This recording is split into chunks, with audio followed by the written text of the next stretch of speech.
Apabila kamu mengidap penyakit, hal pertama yang kamu lakukan adalah minum obat. Namun, apabila seluruh dunia sakit, yang diperlukan adalah vaksin.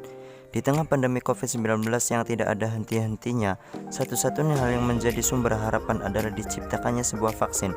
Namun, hampir lebih dari 100 negara di seluruh dunia bekerja sama meneliti dan mengembangkan vaksin.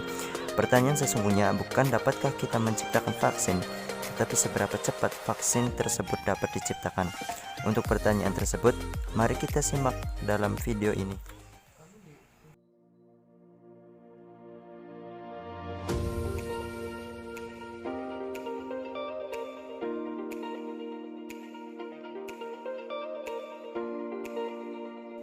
Untuk mengetahui kapan vaksin COVID-19 dapat diciptakan, ada pentingnya kita mengetahui proses pengembangan vaksin itu sendiri. Secara sederhana, tahap pengembangan dapat kita bagi menjadi 3 bagian. Yang pertama fase penelitian, yang kedua fase preklinis, dan yang ketiga fase uji klinis. Fase penelitian yaitu fase di mana peneliti tahu kerjanya virus dan bagaimana virus tersebut menyerang tubuh manusia. Pada fase ini, binatang seperti monyet, tikus digunakan untuk mempelajari virus pada tingkat molekuler. Fase preklinis adalah fase di mana sejumlah vaksin akan digunakan pada binatang untuk menguji keefektifannya.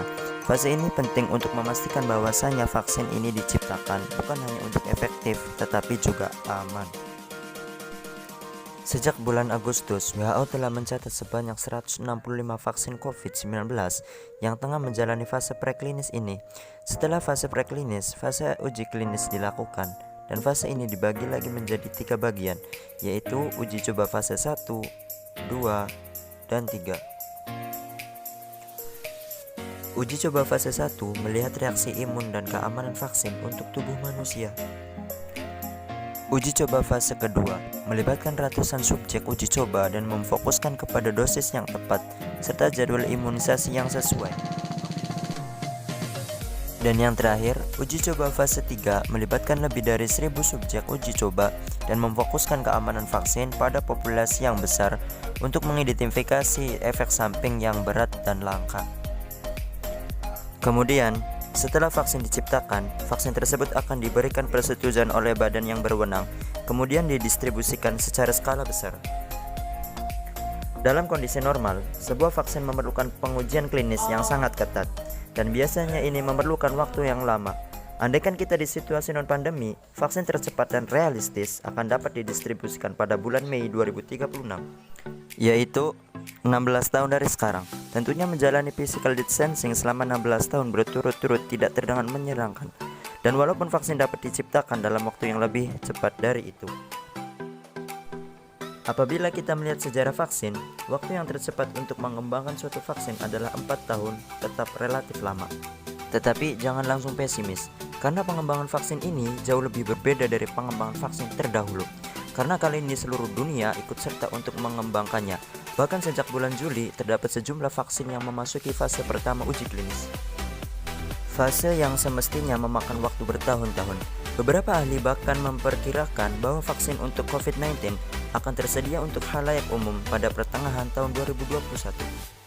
Ini semua masih perkiraan, masih banyak hal yang tidak diketahui mengenai COVID-19, dan hal yang terpenting dalam pengembangan vaksin adalah memastikan bahwa vaksin tersebut aman.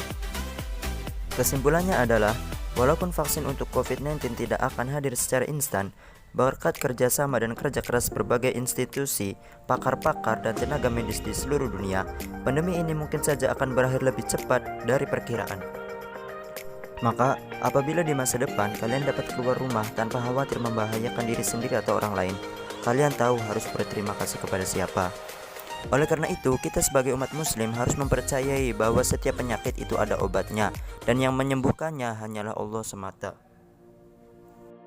Seperti hadis yang diriwayatkan oleh Imam Muslim, Bismillahirrahmanirrahim, An Abi Zubair an Jabir an Rasulillah sallallahu alaihi wasallam annahu qala likulli da'in dawa'un fa idza usiba dawa'un lida'in baru bi idznillah azza wa jalla. Yang artinya, setiap penyakit ada obatnya. Apabila ditemukan obat yang tepat untuk suatu penyakit, akan sembuhlah penyakit itu dengan izin Allah azza wa jalla.